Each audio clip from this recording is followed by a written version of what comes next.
नमस्कार दोस्तों, यश तरारा YouTube channel में आपका स्वागत है। दुनिया भर के ज़्यादातर लोग साइप्रस देश के बारे में बहुत ही कम जानते हैं।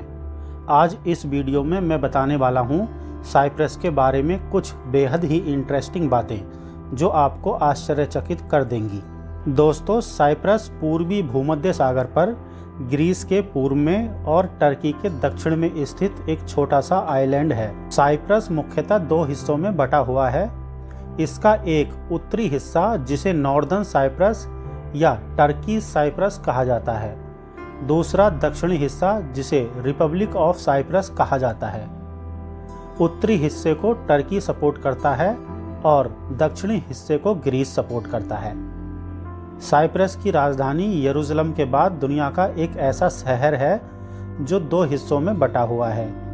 इस देश की खास बात यह है कि इसके उत्तरी हिस्से में लगभग 99% मुस्लिम रहते हैं और दक्षिणी हिस्से पर लगभग 98% ईसाई रहते हैं। कोसोवो के बाद साइप्रस दुनिया का ऐसा दूसरा देश है जहां के राष्ट्रीय फ्लैग पर देश का चित्र होता है।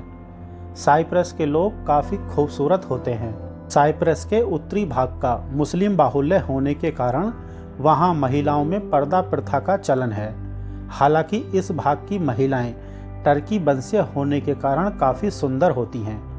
वहीं दक्षिणी हिस्से के लोग काफ़ी मॉडर्न एवं खुले विचारों के होते हैं और ये मॉडर्निटी उनके कल्चर में खूब देखी जा सकती है। दक्षिणी हिस्से के ज़्यादातर लोग ग्रीक वंशीय हैं। ग्रीक देवी अफोडिट, जो लव गॉडेस भी कही जाती है, उनका जन्म साइप्रस में ही हुआ था। इसलिए यहाँ के रहन सहन में ग्रीक कल्चर का काफ़ी प्रभाव देखा जा सकता है। हैरान करने वाली बात यह है कि साइप्रस के उत्तरी और दक्षिणी दोनों हिस्सों को जोड़ दिया जाए तो वहां गृह युद्ध के हालात उत्पन्न हो सकते हैं। साइप्रस के चारों तरफ से समुद्र से घिरे होने के कारण वहां पर मछलियां बहुत अधिक मात्रा में पाई जाती हैं। मगर आपको जानकर हैरानी होगी कि साइप्रस के ज़्यादातर लोग मछलियां खाना पसंद नहीं करते। हालांकि वो मछलियों को पकड़ते हैं मगर वो इनको यूरोप में बेचकर काफ़ी कमाई करते हैं। आपको ये भी जानकर हैरानी होगी कि साइप्रस की राजधानी निकोसिया में भारत की पूर्व प्रधानमंत्री इंदिरा गांधी के नाम पर एक सड़क है। इंदिरा गांधी के नाम पर ही नहीं, भारत के कई सैन्य अधिकारियों के नाम पर भी साइप्रस में सड़कें बनाई गई हैं। ये सैन्य अधिकारी साइप्रस में 1964 में हुए गृह युद्ध के दौरान यूएन सिक्योरिटी काउंसिल के साथ मिलकर शांति व्यवस्था कायम करवाने गए थे, जो शहीद हो गए थे। साइप्रस का इतिहास बहुत ही खतरनाक रहा है। वर्तमान में साइप्रस को ग्रीन लाइन के द्वारा दो हिस्सों में बांटा गया है। साइप्रस को सैकड़ों सालों तक ब्रिटिश ने गुलाम बनाकर रखा। वहां 1871 से 1960 तक ब्रिटिश एम्पायर का साम्राज्य था। साइप्रस में लोगों के आंदोलन और द्वितीय विश्व युद्ध के बाद कमज़ोर पड़ी ब्रिटिश शक्तियों ने साइप्रस को 1960 में इस शर्त पर आज़ाद कर दिया कि साइप्रस में कुछ मिलिट्री बेसिस मौजूद रहेंगे। इसलिए आज भी साइप्रस में कई ब्रिटिश मिलिट्री बेसिस हैं। आज़ादी के कुछ ही दिनों बाद साइप्रस के दो समुदायों, क्रिश्चियन और मुस्लिमों के बीच आपसी झगड़े बढ़ जाने के कारण गृह युद्ध की स्थिति पैदा हो गई थी। तब यूएन सिक्योरिटी काउंसिल ने साइप्रस को दो हिस्सों में डिवाइड कर दिया था। इन दोनों हिस्सों को एक ग्रीन लाइन द्वारा डिवाइड किया हुआ है।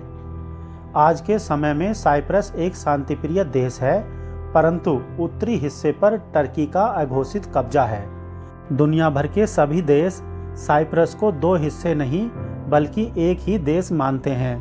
भारत भी साइप्रस को एक ही हिस्सा मानता है। भारत का कहना है कि पूरे साइप्रस पर निकोसिया गवर्नमेंट का कंट्रोल होना चाहिए। पूरा देश एक ही सरकार से गवर्न होना चाहिए, मगर टर्की ऐसा नहीं मानता। साइप्रस के दोनों हिस्से दुनिया भर की राजनीति में कंट्रोवर्सी का एक बड़ा मुद्दा माने जाते हैं। जिस प्रकार भारत और पाकिस्तान के बीच कश्मीर एक बहुत बड़ा मुद्दा है, उसी प्रकार रिपब्लिक साइप्रस और टर्की के बीच उत्तरी साइप्रस एक बहुत बड़ा मुद्दा है। अब आप सोच रहे होंगे कि साइप्रस में ऐसा क्यों हुआ एक छोटा सा आइलैंड होने के कारण इसके 2 हिस्से क्यों करने पड़े, तो इसके पीछे एक बहुत बड़ा इतिहास है। अगर आप चाहते हैं कि हम इस पर एक पूरी वीडियो अलग से बनाएं तो कृपया कमेंट करके बताएं। तो दोस्तों, आपको हमारी ये जानकारी कैसी लगी? अगर जानकारी अच्छी लगी तो इसे लाइक करें, अगर अच्छी नहीं लगी तो कृपया कमेंट में बताएं। साथ ही हमारे चैनल को भी सब्सक्राइब करें। नमस्कार, मिलते हैं अगली वीडियो में एक खास जानकारी के साथ।